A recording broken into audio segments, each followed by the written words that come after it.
Alright everybody, welcome back to another video of the series Nginx as a load balancer.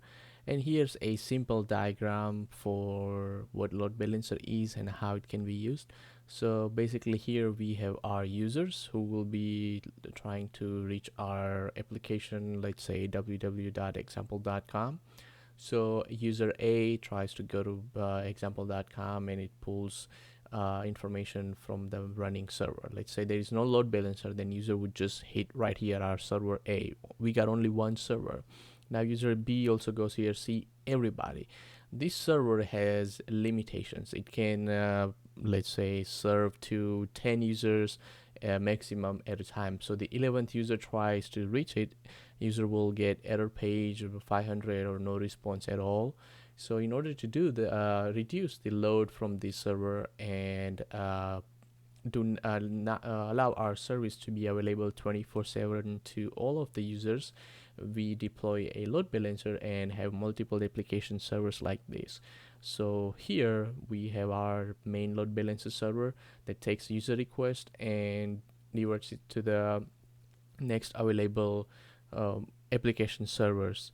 So that's the simplest diagram. So let's say user A goes to example.com load balancer, it hits sends users request to the server A, then user B comes here, that goes to server B, user C comes here, goes to user C, D comes here to D, and then E goes again back to server A. So that's how basically load balancer does the job.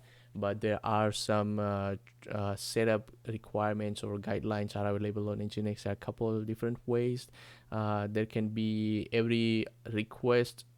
So user A's all of the requests can be sent to the servers, application servers, or we can tell Nginx to send request to one server based on the user. So user A's request can go to application server A as long as user is in the session. Mostly it's done based on IP address. So Nginx as a load balancer takes the IP address and makes a table or some kind of its own data structure, something database or something, that it will send that IP request to the application server A. And then if user B comes from some other location with different IP, user B goes to, let's say, application server C. So that's how Nginx basically does that.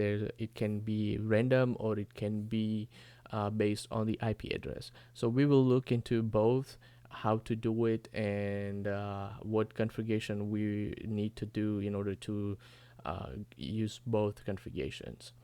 So that's a basic introduction for the load balancer, and I will see you guys in the next video where we will be using DigitalOcean to deploy our droplets or our virtual machines, and we'll go from there. Thank you.